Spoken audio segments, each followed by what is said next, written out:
This midday, we're learning more about how police were able to track down and arrest this man, Mike Montana, accused of shooting Channel 8's sportscaster Kyle Kraska. A story brought you live on 10 News at 5. 10 News reporter Jared Aarons live in El Cajon outside the house where Montana lived. And Jared, you found out that a neighbor was a big help to police in catching him, eh? Yes, he was. We saw last night Mike Montana walking out of this house with his hands up to surrender. What most of us didn't see, though, was that police were staged inside this house for hours. The man who lives here called police when Montana got home, telling them from his kitchen window he could see straight into Mike Montana's bedroom. He said this is the perfect viewpoint because he couldn't come or go without being seen.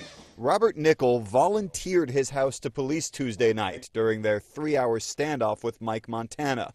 From his kitchen, you can see into Montana's room next door. I had two on the side of the house, had a K9 unit, and one officer out on the side, another detective out on the side, and the other detective stood right here watching everything. Nickel called police after seeing this mugshot on the news. He recognized his neighbor as the man police were searching for after the shooting. Sky 10 brought you live pictures from Scripps Ranch when Kyle Kraska was shot.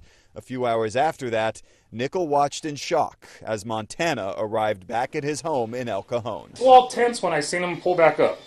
And I didn't see no patrol cars or anything obviously out there. And I was a little bit nervous at that point because, like I said, we got the niece and 3 kids living with us. And I'm like, okay, what's this guy going to do? I don't know what his frame of mind is at that point. Like other people in the neighborhood, Nickel and his family left during the 3-hour standoff for safety reasons.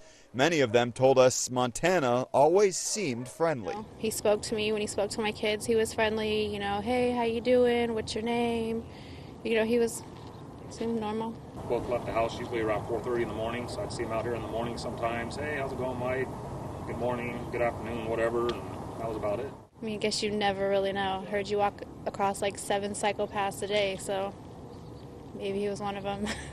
Kraska, meanwhile, remains in the hospital, recovering from surgery on multiple gunshot wounds. We're told his injuries are serious, but not life-threatening. You can see Montana's painting truck still here in the driveway. Coming up in 30 minutes, what one person who hired Mike for a painting job told us about why he wasn't surprised to hear of this violent attack. Live in El Cajon, Jared Aarons, 10 News. Well, 10 News looked into Mike Montana's background and learned that the El Cajon painter was arrested in October for having drugs in his system. He filed for bankruptcy in January of last year, and we found what we believe to be Montana's Amazon.com profile.